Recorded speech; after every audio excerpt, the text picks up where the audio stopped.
Hello, everybody, and welcome to another edition of 18 Minutes with 180 Markets. And well, friends, you know we are always on a hunt and looking for interesting investment opportunities. And one of the best places to find them, historically, are spin-offs. That's right, these are existing businesses within larger companies. And the reason for this, and this is a big shout out to the spin-off report in the United States, is that you tend to have management teams that are much more focused, and you also tend to have an investor base that is slightly differentiated and, again, more focused on this particular company. And that is why we are joined today by Eastern Gas and its CEO/Managing Director, David Spring, because Eastern Gas is such an opportunity being spun out of pure hydrogen. And the company has an interesting commodity in the form of gas, which, as people know here in Australia, can be subject to supply shortages and spike price hikes, which definitely can impact positively for Eastern Gas. And with that introduction, David, welcome. Thanks very much, Greg. Pleasure to be here. Yeah. Hey, David, maybe Eastern Gas, as I mentioned, it's a spin out of pure hydrogen. Maybe just in a couple of minutes, give a little bit of a background for investors. Well, pure hydrogen has held these gas assets for better part of 10 years, a little bit more. And over the last number of years have really been heading a direction of kind of renewables, or more specifically hydrogen.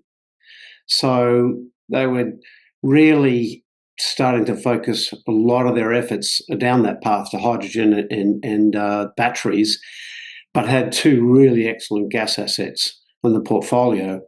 And as you mentioned a moment ago, by spinning out the company to one that's focused entirely on those assets, we knew that we'd have the management and the leadership team focusing all of our efforts on realizing the value of those specific gas assets. And that's really the basis behind the spin out. Right. And more, as I mentioned, before we get into maybe the structure and the transaction itself, it always comes down to the assets, as you well know. Maybe talk to us a little bit about Windorah and Venus and what these projects are. Yeah, sure. They're two projects or assets which are located in the most prolific and productive onshore basins in Australia. Windorah is located in the Cooper Basin, and Venus is located in the Surat Basin. And let me start with the Surat Basin project, Venus, because that's the one we'll be focusing our efforts on in the short term with the IPO funding. Now, that asset is located on the Wollongong Coal Measure coal seam gas fairway, which is without doubt the best coal seam gas fairway in Australia and probably second or third in the world. So a really world-class resource and basin, if you like.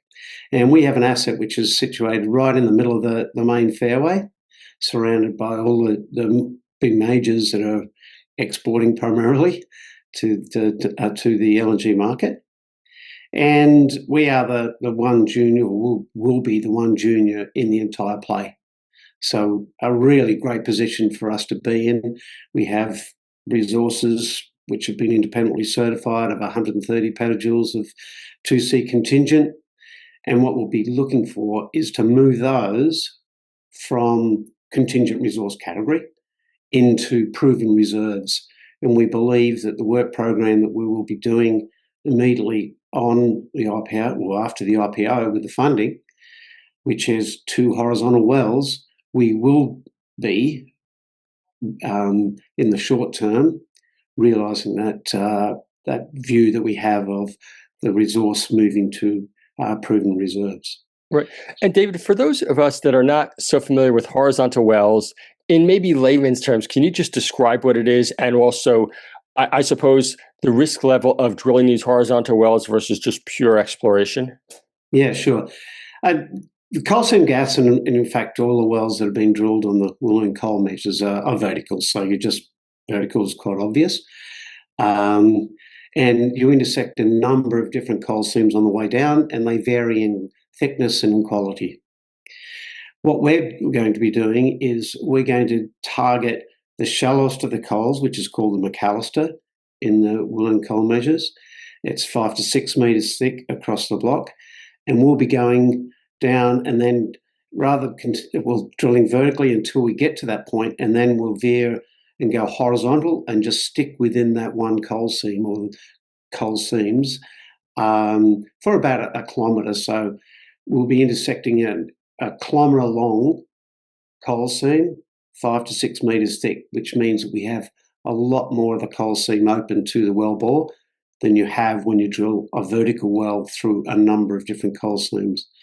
And by doing that through the highest quality coal, then we believe that we have the best chance of getting commercial production. So the risk, when you're drilling through coals, it's all friable, it's got cleats and fractures, and it is a little bit more difficult to drill horizontally. But just by drilling controlled and monitoring the well as you go through, keeping your pressures right, keeping your drill penetration rate right, then you can reduce that risk. And so to the north of the Surat Basin and the Bowen, they've been drilling horizontal wells now for quite some time in the coals successfully. And so we'll be emulating the capability and technology that they've been using up in the Bowen Basin down here in the Surat. Right. And David, timing-wise, once the IPO is completed, maybe right now we're filming, it's December of 2025 already. Mm-hmm. Maybe take us through the next 12 months. Yeah, sure. So, well, the IPO will be very soon. As you said, it's December. Likelihood, I guess, is we're going to list in January, early January. And we are planning to immediately go into a well site, to a pad that already exists within the Project Venus area. And we'll be drilling within 2 months of listing. So even earlier if we can. The services, the rigs are available within the area, and we've got a drill plan. We've got everything pretty much organised by the pure contracts to go in and drill those wells. They're short-term wells, 2 weeks each. So within a month or so, after commencing operations, so within 3 months after listing, we should have drilled 2 wells successfully. We'll know the quality of the coals, how much we've got access to in each of those well bores. We'll be then making a decision on which one of those 2 we will be doing a long-term test. Long-term test will be 6 months. So 12 months from now, we will have listed, drilled 2 horizontal wells in Project Venus, and done a long-term test of at least one of those 2 wells to demonstrate commercial flow rates. Right. And David, speaking of commercialization, I should say, I think that one thing that has changed with investors maybe over the last couple of years is what we would refer to as realistic development. And in the case for Eastern Gas, you are in, as you mentioned, one of the great gas belts in the world. So there is infrastructure in play. There is neurology in play. This is not offshore where you have to spend $14-15 billion just for the hope and the dream. Maybe just talk to us through again, though, where you sit as far as from an infrastructure point of view. Yeah, it's a very good question, Greg. I guess I didn't quite finish telling the story. Sorry. Already the block. So I think we went off talking about the wells, and the operations, which is incredibly important, obviously. But both blocks, both the Windorah and the Venus projects, are surrounded by gas infrastructure. If we're talking about Venus, we're within 7 kilometres of one of the major pipelines, a north-south spur called PPL 74. And not far from the main pipeline, which goes to the gas hub Wallumbilla, which is PPL 123. So in terms of commercialising discoveries or commercialising the project, the minimum would be a pipeline of 7.5 kilometres into the adjacent pipeline PPL 74, which then connects into the entire East Coast gas structure or infrastructure, which goes either domestic or LNG. So a really good path to the markets in Project Venus and that region.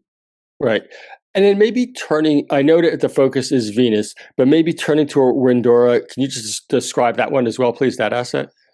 Yeah, sure. That one's a really exciting one from the resource size. And what I mean by that is it's had 4 wells that Pure drilled on the block.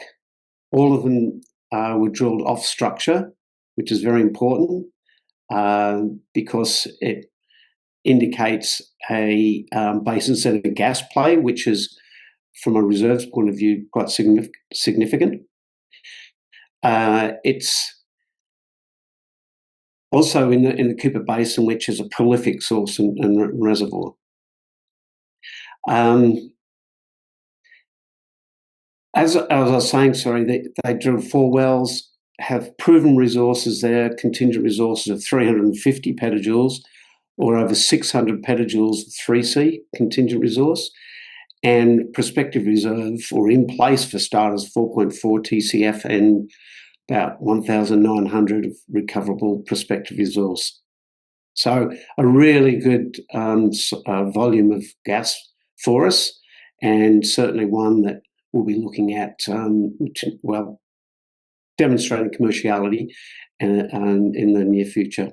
Right. So it sounds like from Eastern Gas, from the point of view of you have 2 assets, one which, let's just say, is a lower risk, surrounded by the majors, and then another which would be the true huge blue sky opportunity.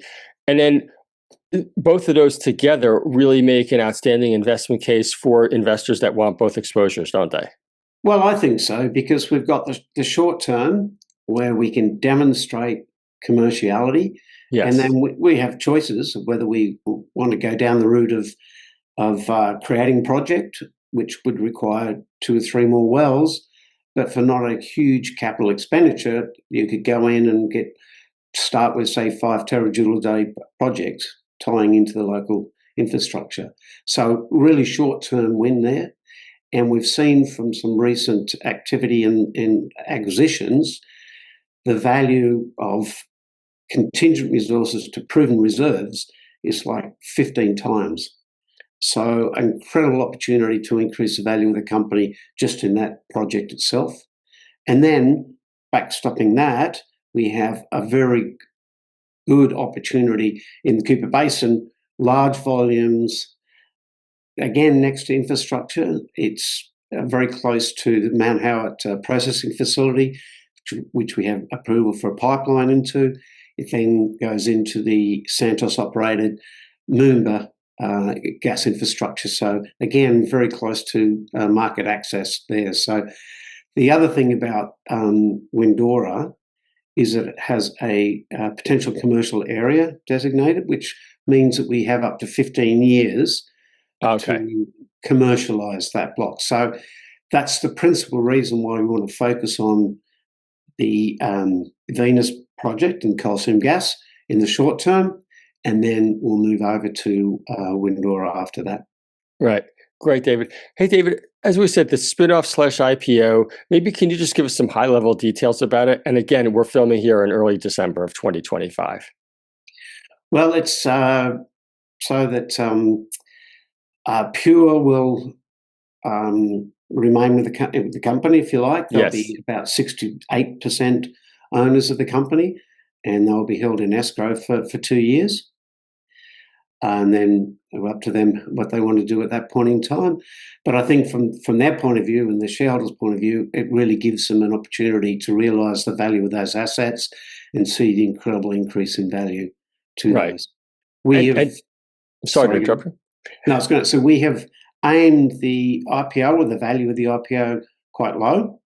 It's 12.75 at enterprise value, which we think is a fantastic valuation for the IPO and fantastic opportunity for Pure Hydrogen themselves, but also all new investors to really create some significant gains and value in the 12, 24 months and beyond. Right. And David, what I was going to say also, and it comes back to the introduction, is that you are now fully focused on these 2 assets. Is that correct? Yes, absolutely. Yes. I mean, that's the full focus of myself. And then we've got a small board, and we're all really focused on making sure this works and we get this project going and it's successful. Right. David, I know your time is very short, especially on these days where they're very rushed right now. In closing, for every investor or prospective investor, what would you like them to know about Eastern Gas? I'd like them to know that we'll be 100% operator of the assets, and that will give us the focus that we need to just really concentrate on the projects that will create value for our shareholders. Right. And David, there's an opportunity for that in the short term. David, that is what we like to hear. Focus, asset rich, and wishing you the best of success. Great. Thanks, Greg. Really appreciate that. Thank you very much. Bye-bye.